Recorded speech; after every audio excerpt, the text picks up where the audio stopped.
Okay, welcome to the Escape Podcast, your source for all good movies and, no, wait, bad movies too? Yes.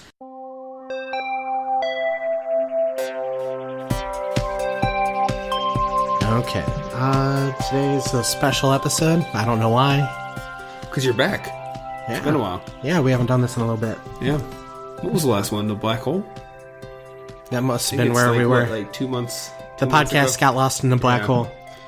All right, so a couple of things before we get started on today's episode, which is Drowning Mona from 2000.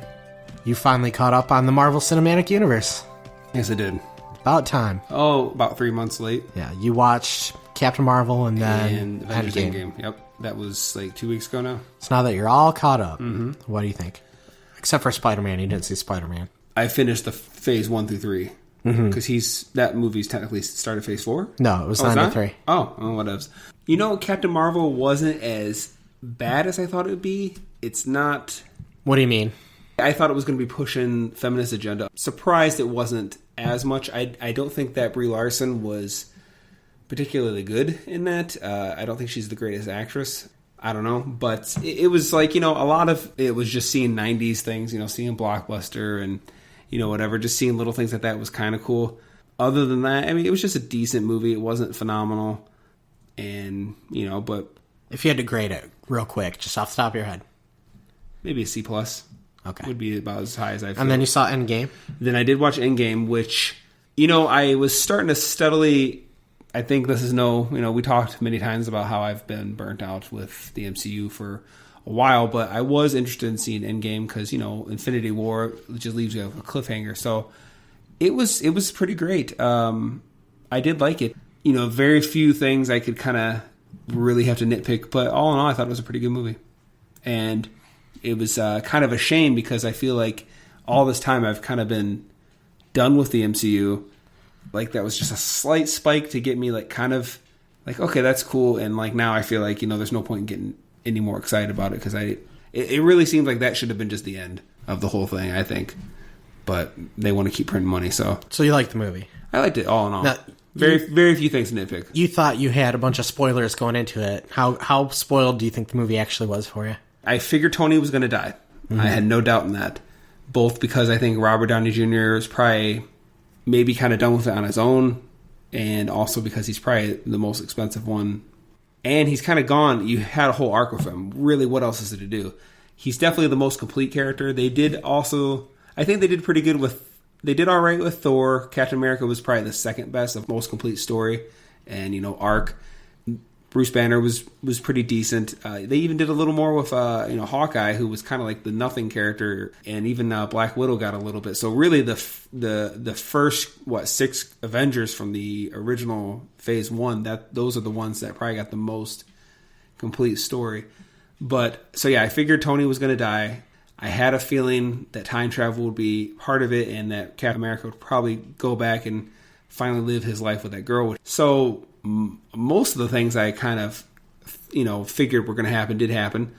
But, yeah. Yeah. What did you think of Professor Hulk? Okay, so, when I was like going in stores, like I can't remember if it was like Cheez-Its that were doing a promotional for them.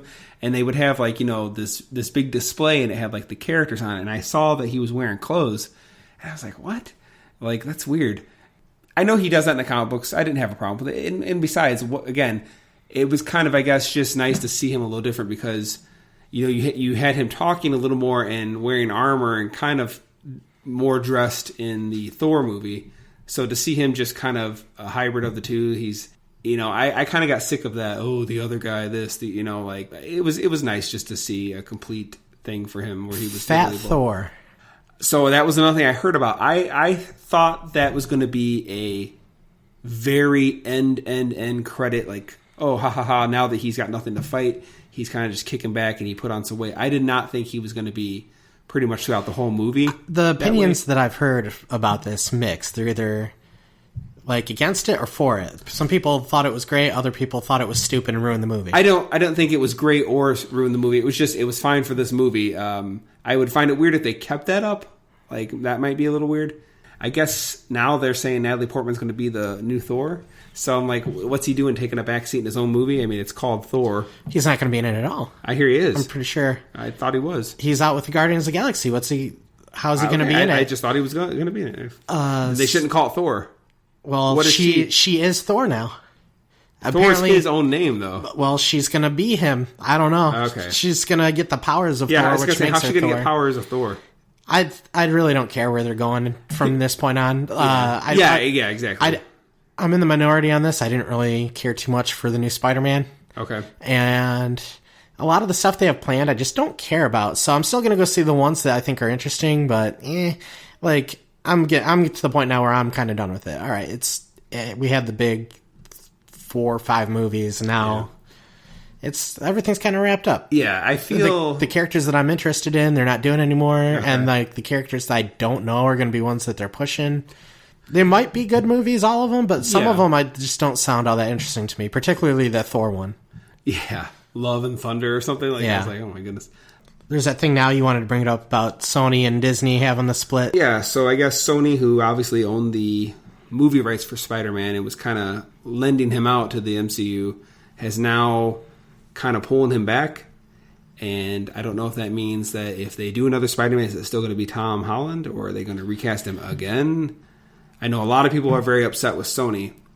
According to Stan Lee's daughter, they kind of treat him like basically just a cash cow and butter to company. Well, I don't know about all that, but I would be very surprised if it stays this way.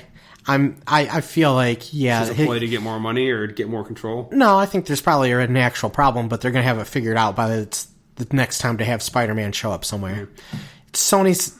They think that they can do their own thing anyway. Like, all right, well, if he can't be in the MCU, we have Venom and we could do all that. But I think that it's probably going to get taken care of by then. I'd be surprised if it's not. And I couldn't care less anyway because he was probably my least favorite version of Spider-Man. Well, he was basically just Iron Man. His suit did all the work for him. There was nothing about him. I don't know. He didn't do anything. So I don't see the point of him, at least with that suit. I guess I would understand more of an Iron Man style suit for a big event like the Avengers, but like when he had that suit, it was doing all the stuff, and he even had, I think, an AI, right? Even the regular suit that was kind of doing stuff for him, right? Just in the one suit. Just in the metal suit? Okay.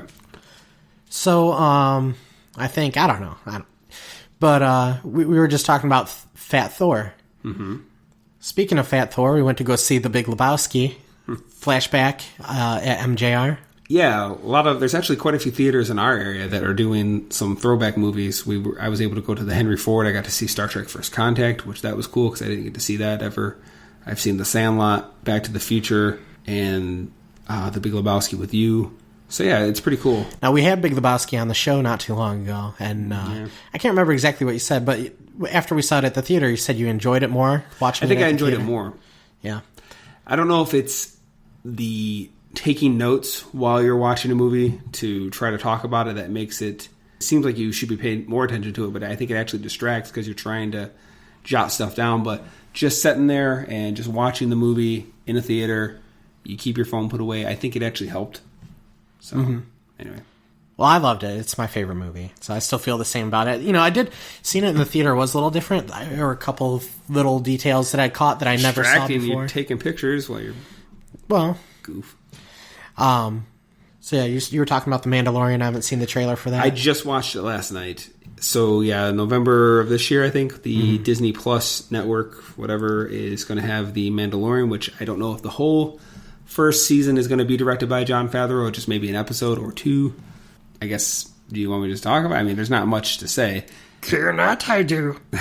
Looks fine, but that doesn't mean anything. And I don't know. I don't know where in the Star Wars is supposed to take place. If it's like before certain events, you know. I don't care. I really don't care. They're just pumping out stuff and slapping names onto it to get people to see it. The only thing about it that's kind of nice is that there's no characters from any previous movies, so it's kind of nice just to start fresh.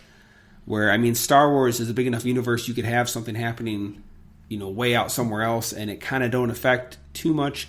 That might make it help it out a little bit, but I usually don't get into these shows as much. When it comes to shows, I usually more just like comedy shows. I'm just not that interested. The way that they run things, especially with Star Wars, just like, I saw the first one, I thought it was a remake of A New Hope, which, okay, whatever, but...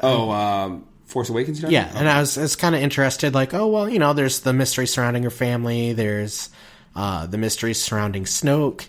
Right. We're going to get to see Luke trainer and all this stuff. Let's see how, like, awesome Luke is now.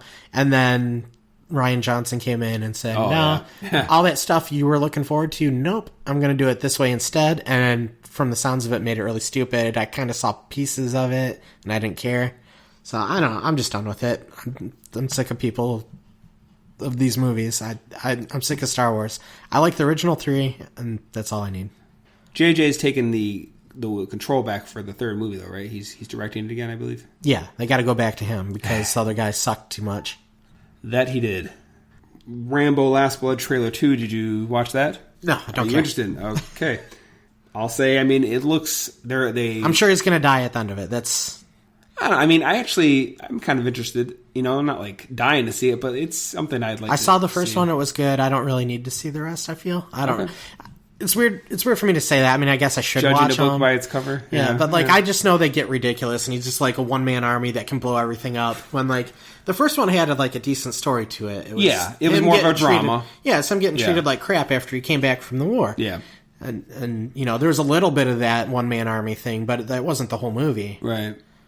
All right, well, I think it looks like it might be all right.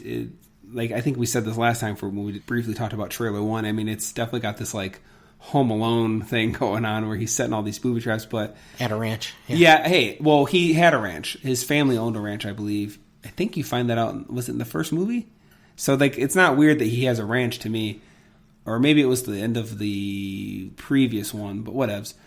You know... I don't know. I think it looks like it might be kind of fun. It kind of reminds me of also not only Home Alone, but a little bit Predator toward the end when Arnold's setting up all these different like booby traps. And, you know, I thought that was... What if the enemy was Arnold? Hey, all right. Sounds good. All right.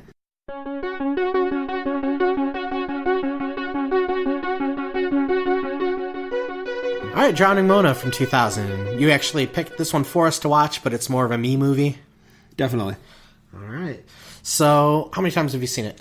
Twice. Oh, okay. Yeah. Pretty fresh for you.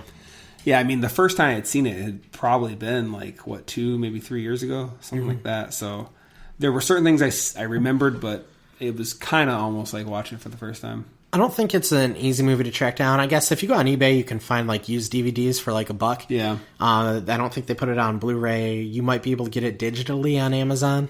I think it's funny. So, I looked up, just for funsies, I looked up Drowning Mona review, and the only review came up was yours. Movie Film Presents. Yeah, I did it on my YouTube channel. It's one that it's a me movie, so whatever.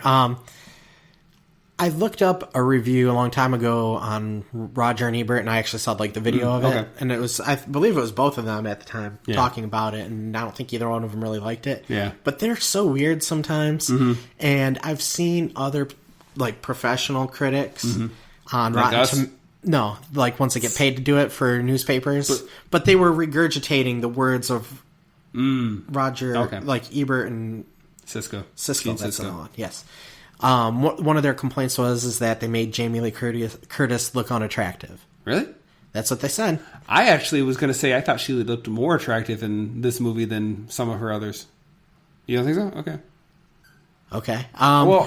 Okay. Well, her hair was a little bit longer. She always has like super short hair, and it seems like almost every movie except for Halloween, her hair was a little bit longer. I thought she looked a little better. So Josh is into the women that look like they're stuck in the 80s. They're chain smokers, and I said she looked a little more attractive than most. They're of her either other a waitress at a diner, or they probably work at a bar. Or exactly. They at least hang out at one. Exactly what I said. Yep. With a female mullet.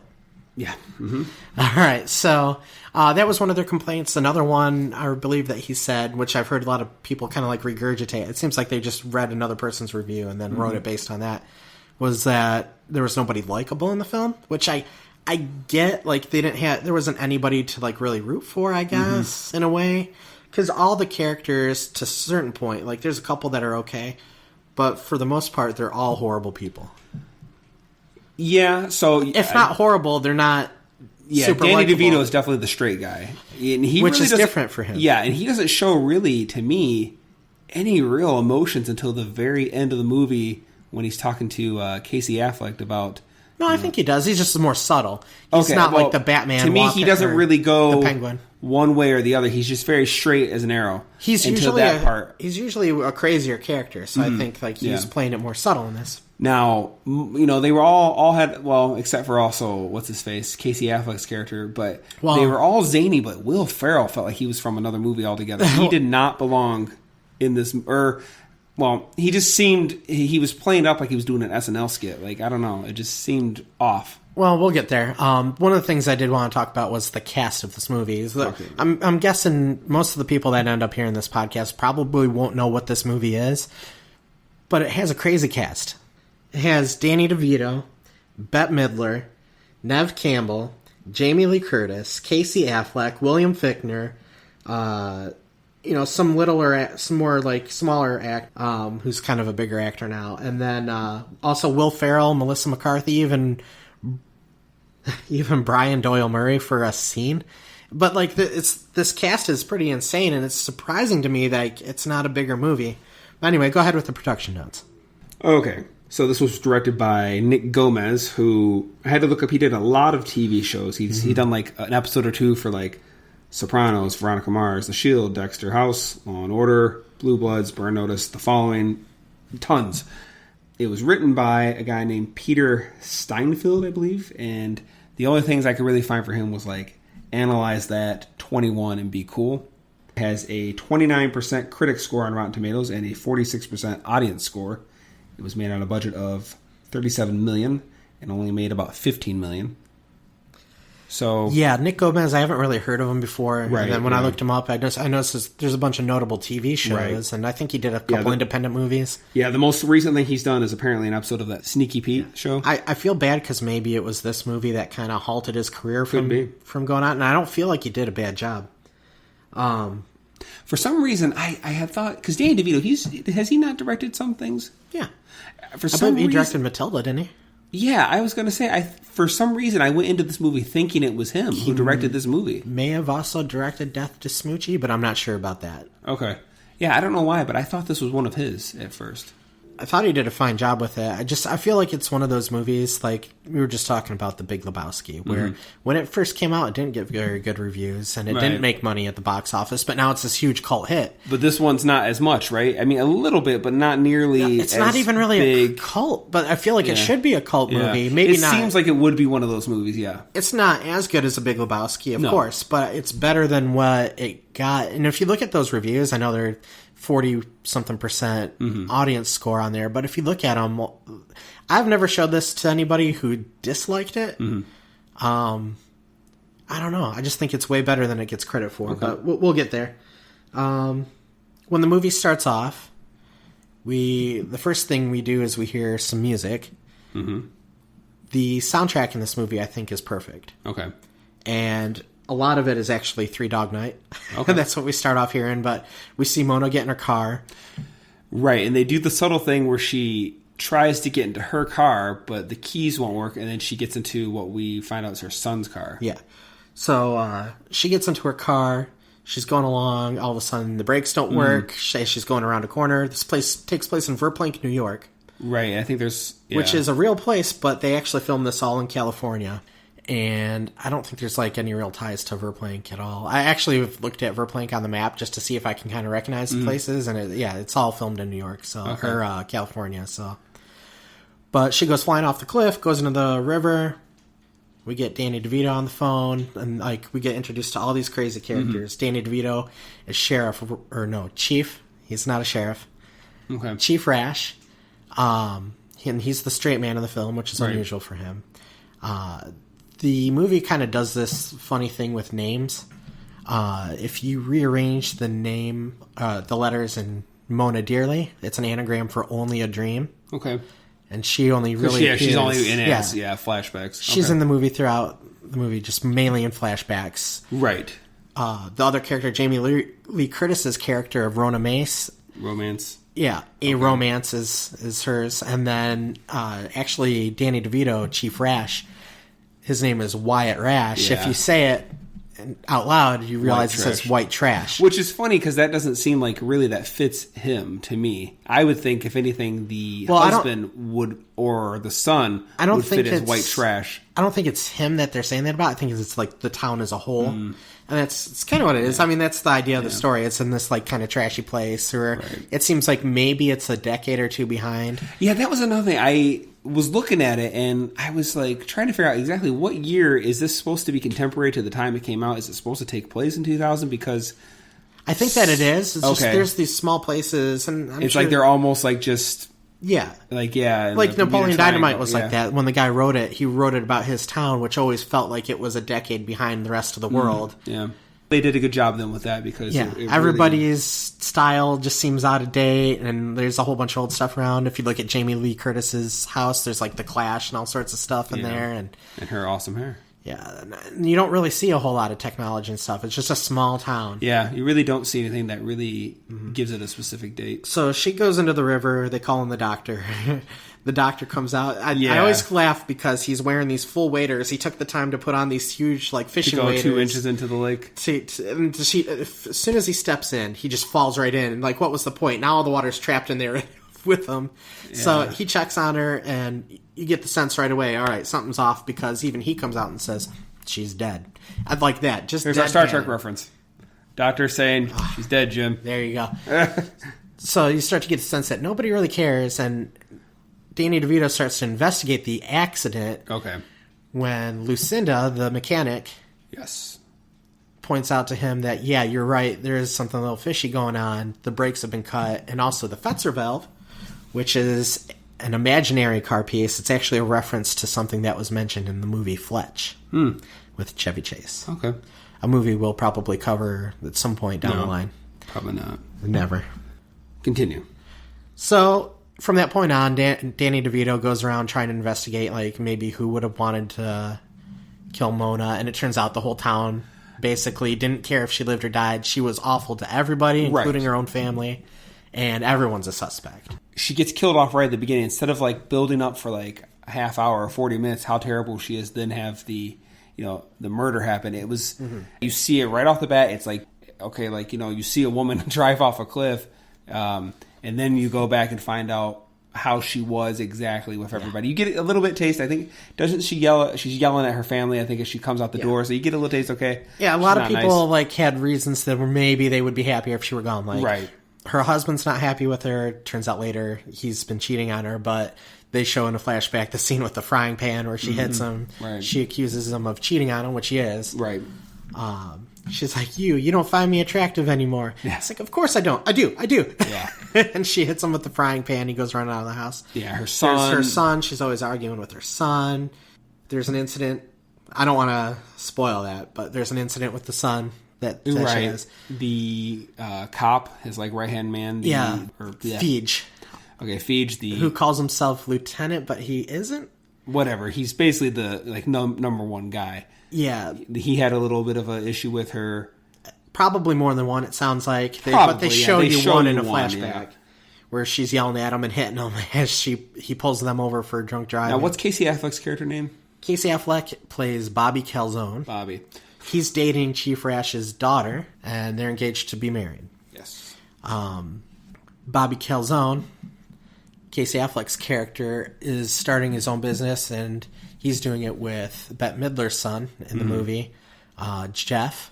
And is that actor from any? I've looked him up because I was like, man, he looks familiar, but I couldn't. He hasn't really been in a whole lot. Yeah, from anything. But he just looks like. Then he must look like somebody, or maybe one of those movies or one of those shows that he was in I've seen and just that stuck with me. His name is Marcus Thomas. I looked him up. Yeah. He hasn't been in a whole lot. He does fine in this.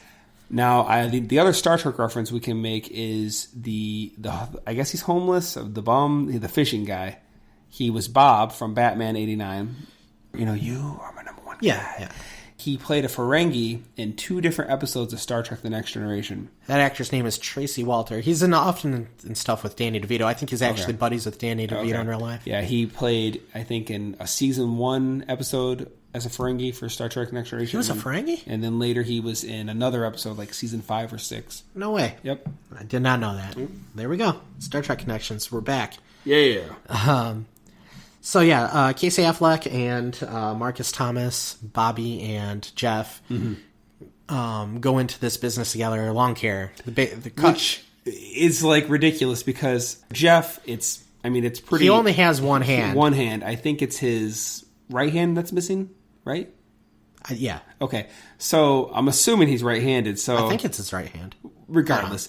So it's like, not to sound cruel or, calloused, it seems like it'd be hard to start a business with somebody that, one, you can tell he's lazy anyway. Two, he doesn't have but one hand, so it's like, how much can he really do? They kind of make jokes about it, too, throughout the movie. There's a scene where they're guessing how he lost his hand, and the gag is he's always reaching for a beer when he... Yes. When Bobby Calzone says, I'm short-handed at work, it's kind of like a thing. Yeah, little puns. But, yeah, their business isn't going so well, and it's mostly Jeff's fault because Casey Affleck has to do all the work by himself, and... And another thing, it seemed like he was more the boss. Like it was a partnership. It was a partnership because they were talking about the name, but yet. And I feel like he wouldn't have been partners with Jeff. Like they weren't necessarily good friends or anything. If he didn't need him, like he couldn't do it by himself, and that was like his only choice. Right, but I'm saying, the way they acted after that, it seemed like Bobby was. Seemed like he was technically the owner because he. I thought at one point, didn't he say something about like firing him or whatever? Like, I don't know. There at one point they were talking about dissolving the business. Yeah. So that would be like a partnership thing. But like, yeah. So the husband's running around on her. She doesn't get along with her son. She's having problems with the second in command at the police station. Right. And then Bobby, he's having problems with his business. His business is struggling because of Jeff and because of Mona. The way that Mona's controlling everything. Yeah, she definitely wants to call the shots. And I think that might be it for about the main suspects. But everybody in town, like, nobody's sad she's dead. Even at her funeral, like, nobody really shows up. Cubby, the funeral director, when he sees Chief Rash, he says, I've seen people more upset over losing change in a vending machine. Yes. And you see, okay, so that was played by Will Ferrell, who, like I said, he seemed a little too over the top for this movie. He was a very small character for the movie. But he was a little on the cartoony side. Yes, because like I said, it seemed like he was in an SNL skit. He was still in SNL mode. But what I thought was funny is they show where like he's like doing a weird photo shoot, like almost like a burlesque style photo shoot in the other rooms of the funeral. And I thought that would have been funnier.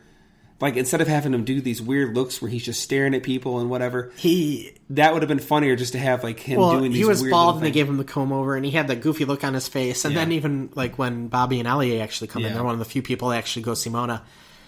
Will Ferrell is, like, he's kind of giving creepy looks to Bobby, and he's got the lipstick all over his face. Yeah. It's funny. It stretches it to the cartoon level a little bit. Yeah, there were other things I definitely found funnier in the movie. So you have all these people that were interested in her dying. She died driving a Yugo. At the beginning of the movie, there's a little spot that says, I actually wrote it down here. It says, years ago, the Yugo car company chose Verplank, New York to test market its new brand of vehicle. But that's a whole other story. So what I think happened there is whoever was doing the financing for the movie, they needed cars for the movie. Probably nothing specific, but they thought it'd be funny to get a Yugo, and they also found like maybe 4 or 5 Yugos in stock, like they could get a really good deal on. It's like, we'll just throw this at the beginning of the movie, and that'll explain why. I almost feel like they shouldn't have. I don't think it would have been funnier to just start catching on. Like, man, everyone's driving the same car, just different colors. I feel like they could have left that out. Not only do they all drive the same car, but everybody has their custom license plate, too. Yeah, I think the only few cars that I saw was like the tow truck and maybe one. I noticed there was one police car that did. There was one police car that was one, but I also saw one that wasn't. Yeah, I forget what else it was, but there's like 3 cars in the movie. Yeah. Everybody has their own custom license plate, which I think is hilarious, because they're not even good ones. They're not clever or anything. Like, Rona says, oh, Roan, and Mona's, I think, probably just says Mona, and Jeff's is Jeff, you know? Yeah. It's just silly stuff, but, like, something you can imagine people in this small town doing. Right.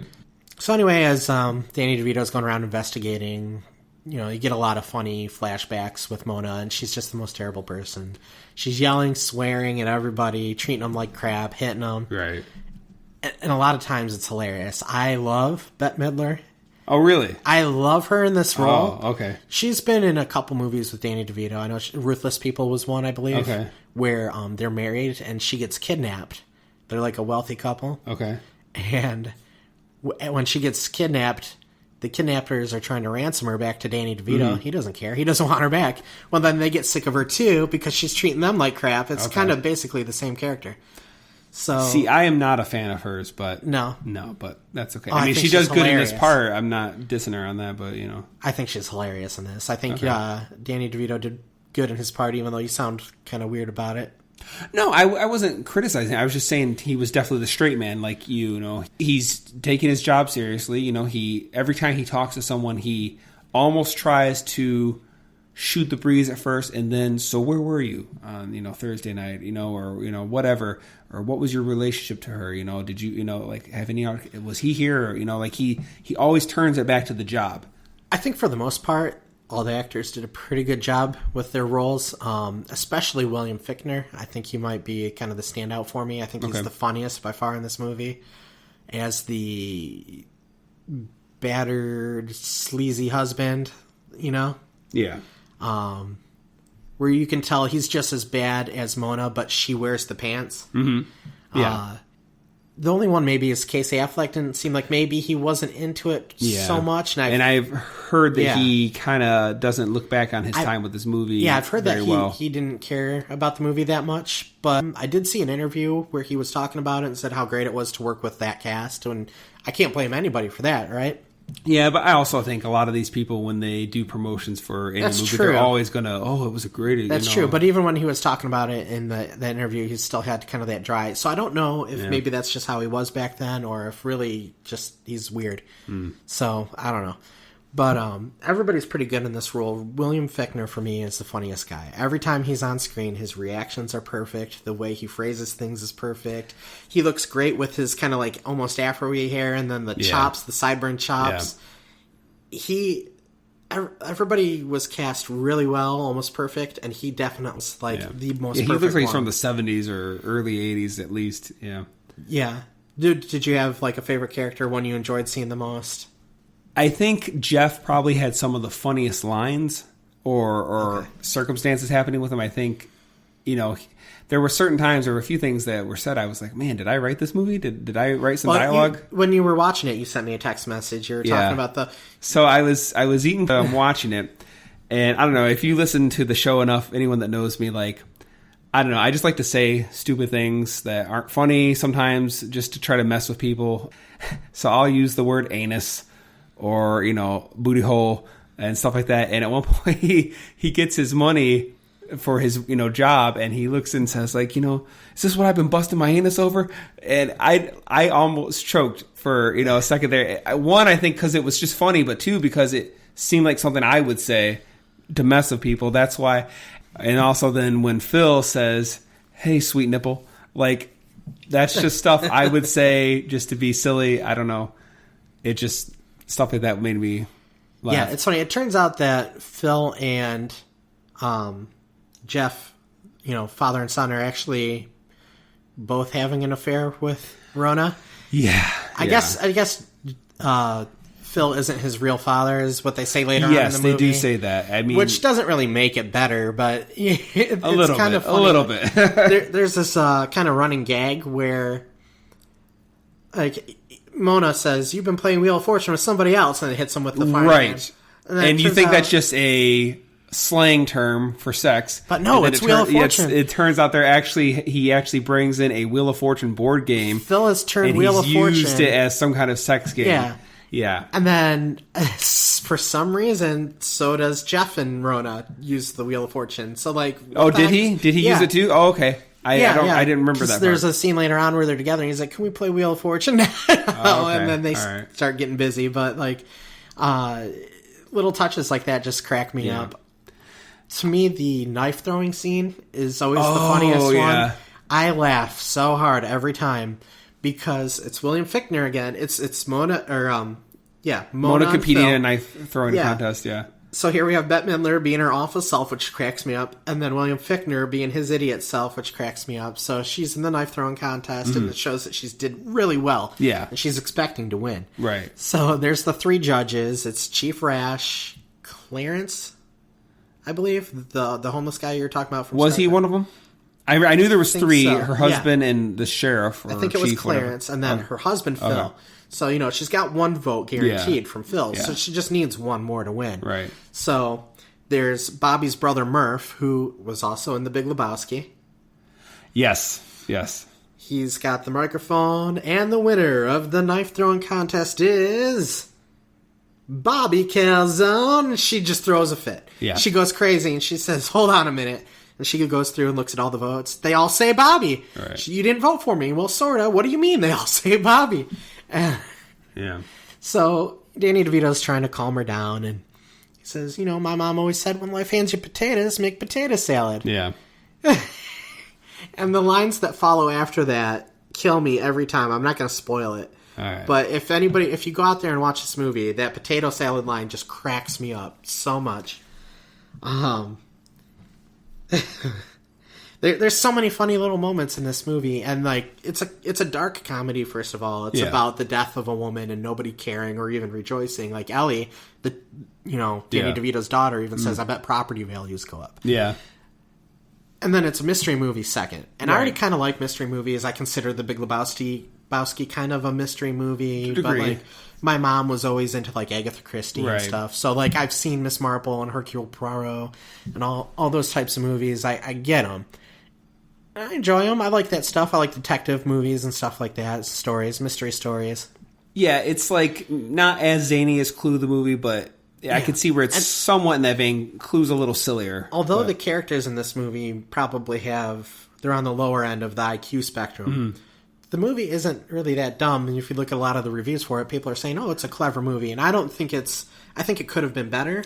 Yes, but I don't think it's dumb. I do think it was smartly written. See, my big problem with it is they give you a little taste that everybody in the town has had a problem with her, therefore a motive, or would like to see her dead. But I didn't think they did it strong enough. I really wanted to see.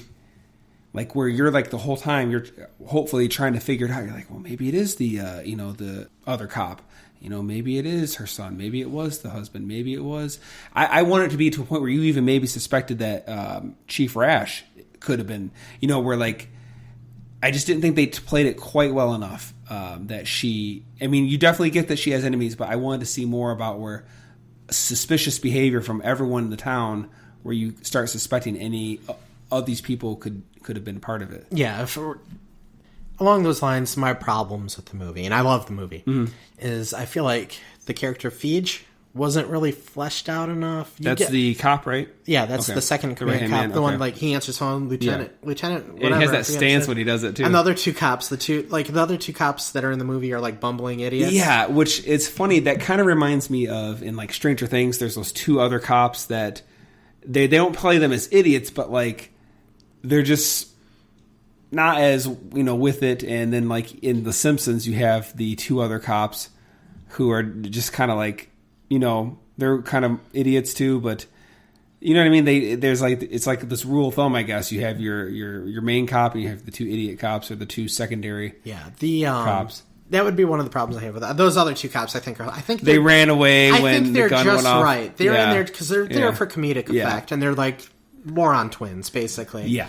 Yeah. Well, I thought it was funny. They're who, they're talking to the father. Do you think you should tell your son because, it's his coming mother. from you might soften the blow. Yeah, I really think you guys ought to tell him. And then, so whichever one, I can't remember what his name was. Well, in that case, one of you ought to tell. So they pick the one of the 2 that's going to tell it. Yeah. And then right when he comes in. He's trying to do it all soft and gently. Then the other guy just cuts him off. Yeah. And he looks I wanted to do it, or I was supposed to do it. Yeah, throws and his not hands only in the that, air. he just did it so stone cold. Your mother was in a car accident. I'm afraid she's dead. Yes. But I just thought it was funny that the other guy was disappointed that he didn't get to deliver that news. Or when the gun goes off later in the movie. And they ran away. Everybody's freaking out, and then they're the two that ran away. Yes. And, like, they don't even know their own terminology. We were just securing the circumference. Yes. Yeah. Almost like he couldn't get anyone else to be cops. He had to, like, just, like, slap a badge on anybody he could. They're totally not in the right, profession. Yeah, if there were more people in that town, there would be more qualified people. But since there aren't... Now, obviously, this wasn't her maiden name, so whatevs. But I thought it was kind of funny that her last name is Dearly, but she's anything but. She's the most, cynical, mean-hearted person. Not her maiden name, right? I said unfortunately it wasn't her maiden name to make more sense. Yeah. She would obviously married and got that name. But I think it's funny that her name is Mona Dearly when she's nothing but a deer. Yeah, the Dearlys are the worst people in the town.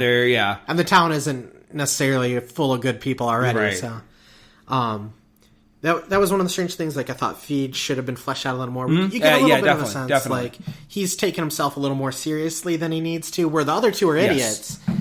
He's kind of an idiot in another way where, he answers on Lieutenant... I forget his last name in the movie. Gruber. Lieutenant Gruber. Okay.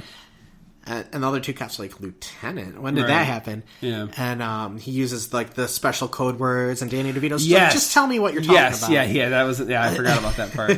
Yeah. So that's funny. But, I wish there was a little bit more of him, like you're saying, a stronger motive, for certain people.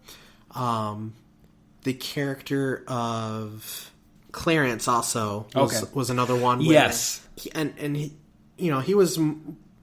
he was an important part to the movie, right? Because he kind of had an eye on the whole town. He just was basically at the right place at the right time, or things just happened to take place near his fishing spot. You don't know for sure that he's homeless, but anytime you see him, he's barefoot, usually fishing. He doesn't have any shoes. Right. His clothes are a mess. Yeah, he might have even been wearing the same thing pretty much every time you see him. Danny DeVito at one point says something about his wife, and he says, "I'm married," and he doesn't know that he's married. So, like, there's something weird about that character, and you feel like there's more to him, but it's just not in the movie. Right. So I wish that there was a little bit more to him. And then there's a couple other characters, like Cubby, the funeral director, played by Will Ferrell, which I think is funny. And he's funny in the movie, but he does kind of push it a little bit. It needs to be toned back a little bit. And maybe they, I'm not harping on Will Ferrell. Maybe they told him to be like, maybe they told him to keep, crank it up. I don't know. But... Or maybe he was just so used to SNL at that time, that's just kind of was his go-to. Melissa McCarthy also plays a small part, but she's fine. Okay. I love Kathleen Wilhoit. I've only seen her in a few things. Okay. But the three things I know her from the most would be this, Roadhouse, and which is the one I'm sure we'll cover at some point. Another one with Fletch, yes. Not happening. And then also Fire in the Sky, which we did cover. Okay, who's she in Fire in the Sky? She was the wife of Mike. Oh, really? The main character. Really? One of the main characters. Yeah, she was having marital problems with him already, and then the alien stuff happened and made it worse. I was too worried about having panic attacks at night to notice who was in that movie. Go back through the archives and check out Fire in the Sky. I'm never watching that movie again. I just watched it again recently. Shut up. Anyway, so... yeah, I love her. She actually is a musician, so... No, I believe that. Yeah, I could tell that. She sings the song about Mona Dearly in the movie. She's just sitting at the garage playing her guitar when Danny DeVito walks up. And it's hilarious watching her next to Danny DeVito because they make her a little bit butch in the movie. And when she's standing next to Danny DeVito, you assume like she's kind of a big woman. But no, she's a tiny little thing. It's just Danny DeVito is even tinier. Yeah. It's really funny. In Roadhouse, you can actually see more an accurate size. Like she's small. She's a little waitress in that. She also sings in that. I love her. Why'd you marry her? Yeah. I was going on about things that didn't make sense. Oh, in the funeral home, like speaking of like stuff that's a little cartoony, when it didn't really feel like it needed to be, was Ellie grabs like the perfume bottle and starts spraying Mona's body with it, and it just makes this cartoony sound effect when she does it. It's oversized. Like, where did she get it from? It was one of those, like, you'd see it in a cartoon where it's the glass and the little pump. Yeah. And it just makes this really weird noise, and I feel like it was supposed to be funny. Okay. Just didn't work. It just didn't work. Okay. I think there's also a scene where there's her body and there's flies, like you can hear flies in the background. And I'm not sure, like, it just doesn't work for me. Like, it's too cartoony, and it's not like it's a serious movie. Right. But it's just the right amount of goofy. Right, yeah. Before it gets too unrealistic, you know what I mean? Oh, absolutely. Like, yeah. I mean, like I was saying with Will Ferrell, where he I know it's a silly movie and everyone's kind of zany, but he seems like he's even like almost like he should be in like the Austin Powers movie or Wayne's World or something. Like that's the movie. Everybody in this movie is a character, but he's more exaggerated than that. Exactly. The other thing that they did, but I wish they would have done it better, was the myth or the theories of how Jeff lost his hand. They did it where basically the three cops are in a diner and they're just like going over one after another, like maybe this happened, maybe that happened. But what I think they should have done was throughout the whole movie, you know, like, okay, you hear the first one and you think of it as fact, like, oh, this is what happened, blah, blah, blah. But then, like, later, someone else is like, oh, you know, I remember when Jeff was doing this thing. And so you want it to be more of a long-running gag instead? Yeah, a longer-running gag where everyone has a different theory or just they're telling it as absolute truth because that's what they think happened. Then someone else comes along, well, I was, you know, working at the hospital when they rushed him in, blah, blah, blah. And I was fine with the way they did it, but I can see your point, too. Like, had they done that... it would have been funnier to me. They did do the thing where they mentioned Peaches the dog being killed. Yes. And the movie, we talked about this in American Psycho a little bit, the unreliable narrator. Mm-hmm. Because everybody's telling their versions of what happened, sometimes things get a little muddled. Right. And the more weird the person is, the weirder the story ends up coming out. I found it funny that Chief Rash would even believe Jeff that, no, it was Bobby that did it. And I was like, I mean, you kind of have to know Bobby, and he's dating your daughter. I assume you're around him enough, and it seems like a small enough town where you would know that Jeff's kind of... He's talking to Jeff, and Jeff tells him, why don't you go ask Peaches about that? Peaches? Yeah, when he ran over it with a lawnmower. Right. Bobby killed Peaches? Right, but that's what I'm saying. It almost seemed like he Danny DeVito does say, believed though, it. Jeff doesn't... Bobby doesn't have harmful bone in his body. Okay. He never heard anything. All right, very well. Well, yeah, why don't you see how Peaches feels about that? That's how that went. And then later on, there's time that goes by, and then Peaches gets brought up again when Bobby's talking about how Jeff killed Peaches, and Danny DeVito says, I thought it was the other way around. He says, what? Peaches killed Jeff? Yeah. Yeah, that cracks me up every time, too. I have a lot of fun with the movie. I think that Jamie Lee Curtis's role is pretty funny. Mm-hmm. I don't really get what they're talking about. Oh, they made her unattractive. Like, she's an actress. She plays different types of people. She's not going to always look like she did in True Lies or in Trading Places, you know? Right. I mean, obviously her style might be kind of weird or outdated, but I thought she looked pretty decent. I think at the time that they reviewed this, maybe like, I don't know, because since then there's been all sorts of roles where people like look less than what maybe you're used to seeing them. Was John Malkovich like that? Didn't they have the characters kind of look a little more nerdy and disheveled than they normally would? Maybe. Was it... Who was in it?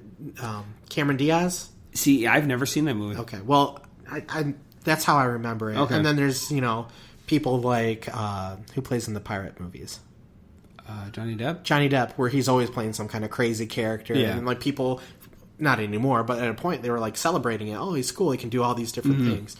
So what? Jamie Lee Curtis can't go out and do that? Yeah. I think as an actor, a lot of the actors out there like to be challenged and have absolutely those types of roles. So yeah. Which I don't want to get off topic, but yeah.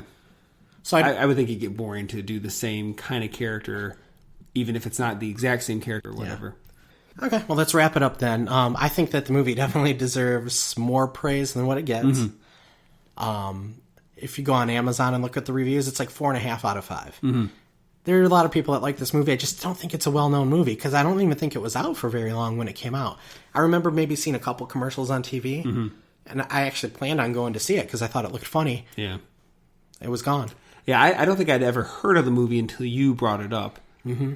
And so, like I said, this is only the second time I've seen it. Like I said, it's amazing to me that with that cast, it can be a hidden gem type of movie. Right. No, it was a fun movie. I don't think I probably liked it as much as you, but it was fun. I do also kind of enjoy like murder mystery type movies, whether they're more serious like Identity, or whether they're like more zany like Clue. You know, you can kind of do a lot with it, and yeah, it was a fun movie. I enjoyed it. Yeah, I enjoyed the writing. I thought the tone could have been tightened up a tiny bit. Some characters fleshed out a little more. A couple of jokes maybe dropped. But, yeah, I enjoyed it. There's not a lot that bothers me about it. I watch it over and over again. I always have fun watching it. I crack up at the characters every time. They didn't... Roger Ebert, I'm sorry, you didn't get the point. The idea was that the characters are funny because they're unlikable. Right. Side note, I think it's kind of funny. This is, to my knowledge, the first movie we've ever reviewed where we don't just tell everything. Like, because we did not touch on who actually did kill her. And I know why. You said you wanted to, hopefully, if someone does listen to this, nobody will, they might actually go try to find the movie and not be spoiled by it. It's not the easiest movie to find, but it's out there. I think you can get it digitally, too. There's ways. If not, contact Brandon. He'll set you up. Yeah. If anybody wants to send me the DVD, by the way, my address is. Yeah. I love the movie. I'm going to give it a solid B. Okay. You know, I hate using the same terminology. I've used this a lot, I think, with a lot of our episodes. But it's the type of thing where I think it has a great premise. Just maybe the execution wasn't as solid as I would liked it to have been, which I think is basically what you're saying, too. But it was one of those movies. I watched it with Brittany, and I think she was amused a little bit at what was going on and whatever. So I would give it I'll go C+. Okay. That's fair. Yeah.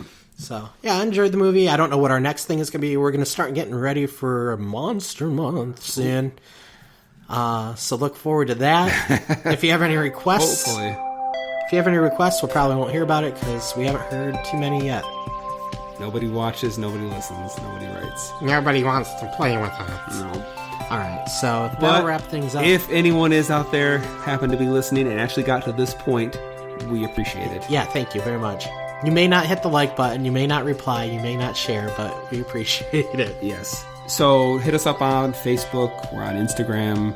Smash that like button. Podomatic, YouTube, Spotify, Google Play, iTunes. We are out there. There's options for you. And remember, when life hands you potatoes, make potato salad. What about when life hands you... Ladies and gentlemen, I'm about to travel through time. I bid you adieu. Don't stop now! You can't go! All the plants are gonna die! Where are you going? I've got to return some videotapes. Bye, Felicia. Shut up! You gotta say it. Okay. Jerk.